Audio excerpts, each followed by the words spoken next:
రామ్టాక్కి తిరిగి స్వాగతం. Israel Iran యుద్ధం ఆగిపోయింది. ఇప్పుడు అందరి దృష్టి ఇరాన్ భవిష్యత్తు ఎలా ఉండబోతుంది, ఇకనైనా ఇరాన్ విధానాలు మారతాయా? ఈ రెండు ఇంపార్టెంట్ పాయింట్స్. ఎందుకంటే ప్రస్తుతానికి యుద్ధం తాత్కాలికంగా అయితే ఆగిపోయింది. తర్వాత కాకపోతే ట్రిగ్గర్ పాయింట్స్ ఎప్పుడు జరుగుతాయో చెప్పలేం, కానీ ప్రస్తుతానికైతే ఆగిపోయింది. కానీ ఒక్కటి మనం మర్చిపోతున్నాం, ఇరాన్పై అమెరికా విధించినటువంటి ఆంక్షలు అలానే ఉన్నాయి, అవి తొలగిపోలా. ఏదో ట్రంప్ ఒక ప్రకటన ఇచ్చాడు, చైనా ఆయిల్ కొనుక్కోవచ్చు ఇరాన్ దగ్గర నుంచని. వాళ్ళు చెప్పకపోయినా కొంటున్నారు, అది వేరే విషయం వాళ్ళు. కానీ ప్రధానమైన ఆంక్షలు మాత్రం అమెరికా తొలగించాల ఇరాన్ మీద. దానివల్ల దాని ఆర్థికంగా అది చాలా దెబ్బతింటుంది, ప్రపంచంలో ఒంటరైపోయింది.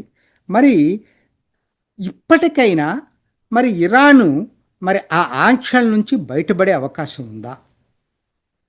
ఇది అందరికీ అర్థం కాదు. ఏంటంటే ఇరాన్ భవిష్యత్తు ఎలా ఉంటుంది?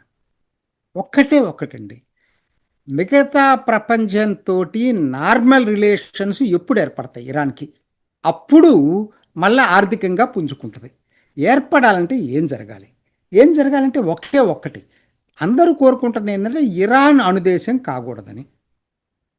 అంటే IAEA, ఇంటర్నేషనల్ అటామిక్ ఎనర్జీ ఏజెన్సీకి పూర్తి హక్కులు ఇచ్చి, వాళ్ళు ఇరాన్లో జరుగుతున్నటువంటి అణు కార్యక్రమం ఏదైనా ఉంటే పరిశోధన చేసి పర్యవేక్షించే అధికారాలు పూర్తిగా ఇచ్చినప్పుడు దాని ఆధ్వర్యంలో లోబడే ఇరాన్ గనక అణు కార్యక్రమాలు చేసినప్పుడు ఆంక్షలు ఎత్తివేయబడతాయి. సింపుల్ పాయింట్ ఇది. ఎందుకంటే ఇదే కదా ప్రధానమైన కారణం. ఇరాన్ తోటి వచ్చిన ప్రాబ్లం ఏంటంటే 2-3 ఇన్సిడెంట్స్ అండి, ఏమి లేదు. ఒకటి, న్యూక్లియర్ బాంబు కావటం అనేది అమెరికాకి ఇష్టం లేదు. ఎందుకంటే ఇజ్రాయెల్ మనుగడే ఉండట్లేదని. ఇజ్రాయెల్ మనుగడ ఎందుకు ఉండకూడదు? మిగతా ముస్లిం దేశాలన్నీ కూడా ఇజ్రాయెల్ పాలస్తీనా కలిసి ఉండాలి, సొల్యూషన్ అలా రావాలని కోరుకుంటుంటే, ఒక్క ఇరాన్ మాత్రం అసలు ఇజ్రాయెల్ అనేది అసలు ఈ ప్రపంచ పటంలో ఉండకూడదు, దాన్ని తీసేస్తాం మొత్తం కూడా అనేటువంటి మాట చెప్పే ఏకైక దేశం ఇరాన్. మరి అది కూడా మారాలి, వాళ్ళ దృక్పథంలో మార్పు రావాలి.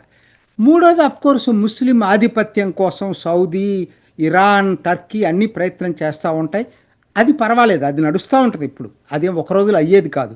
అయితే ఈ రెండు ఇంపార్టెంట్. అన్నిటికన్నా ముఖ్యం, అణు పర్యవేక్షణకి పూర్తిగా IAEAకి అధికారాలు ఇవ్వాలి. అప్పుడు అమెరికా ఆంక్షలు ఎత్తేస్తుంది. దానికి మరి ఖొమైనీ సిద్ధపడతాడా? ఎందుకంటే ఇది పార్లమెంట్ చేతిలో కూడా లేదు. ఖొమైనీ ఏమనుకుంటే వాళ్ళ చేతిలో ఉంది. ఆయన ఏంటంటే తీవ్రవాది కదా, మరి ఇస్లామిక్ తీవ్రవాది.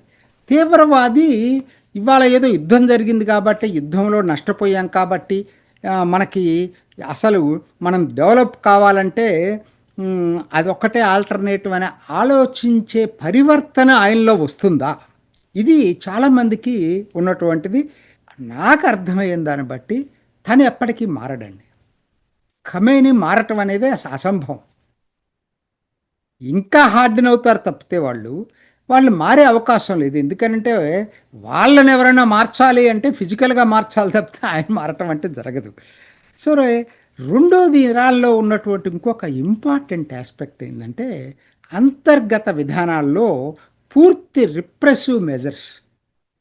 అక్కడ ఏమాత్రం అసంతృప్తి ఉంటే వాళ్ళని పట్టుకోవటం, కాల్ చేసేయటం, వాళ్ళని లేకుండా చేయటం అనేది ఇరాన్లో ఇప్పుడు రాలేదు.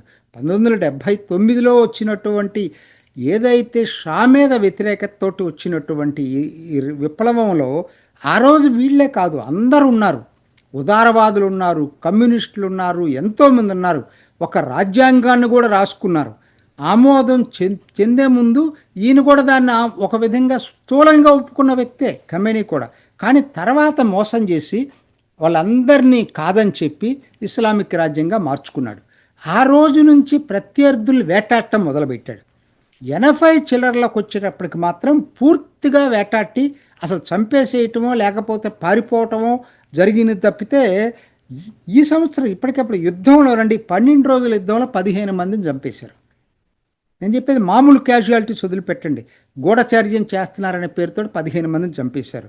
ఈ సంవత్సరంలో 600 మందిని పట్టుకొని చంపేశారనేటువంటిది ఒక వార్త, మానవ హక్కుల సంస్థల వార్త. సో ఇటువంటి రిప్రెసివ్ మెజర్స్ తోటి ఉన్నటువంటిది ఇరాన్ అధికారం, ఇరాన్ ప్రభుత్వం. సో అక్కడ ఎటువంటి వాళ్ళకి లాయల్గా లేకపోతే చూసాం కదా అప్పుడు ఆ అమ్మాయి మాషానా, ఆ అమ్మాయికి జరిగినటువంటిది చూసాం కదా. తల కట్ చేశారని చెప్పి ఆ యాజిటేషన్లో ఎంతోమంది చంపేశారు. So it is a రిప్రెసివ్ regime.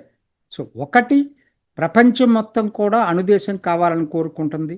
2, అంతర్గతంగా కనీసపు మానవ హక్కులు లేనటువంటి ప్రభుత్వంగా ఇవాళ ఉందది. మరి ఇది మారాలి. ఇదంటే ఇప్పుడు ఈ యుద్ధం అయిపోయినంత మాత్రాన వాళ్ళ ఒరిజినల్ అంశాలు మారతాయా?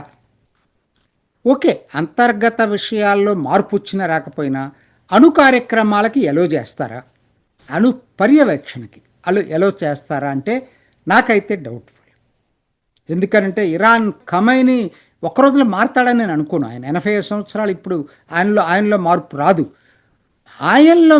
రాదు. ప్రభుత్వం మారితేనే ఇరాన్కి భవిష్యత్తు ఉంటుంది.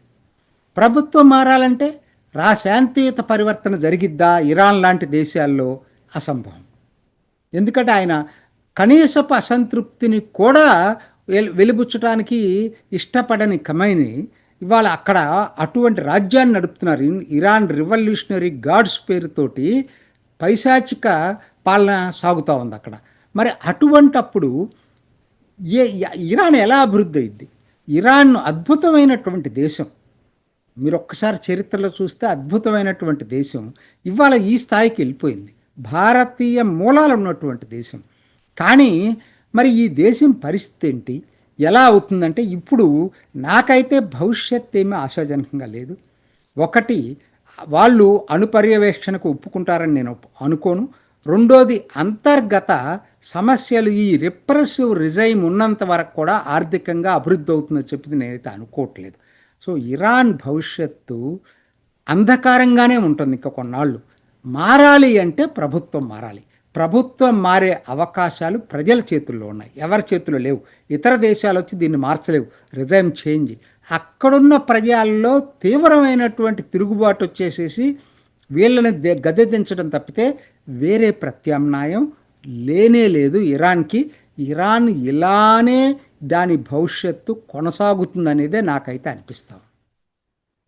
ఇది ఈనాటి రామ్ టాక్. ఇంకొక ఎపిసోడ్లో మళ్ళీ కలుసుకుందాం. నమస్తే. చూసారు కదండి. మరి ఈ వీడియో కనుక మీకు నచ్చినట్లయితే ఒక లైక్ కొట్టేసి మీ అభిప్రాయాన్ని కూడా కామెంట్ బాక్స్లో తెలియజేస్తూ ఇలాంటి ఇంట్రెస్టింగ్ అప్డేట్స్ కోసం మా ఛానల్ని సబ్స్క్రైబ్ చేసుకోండి.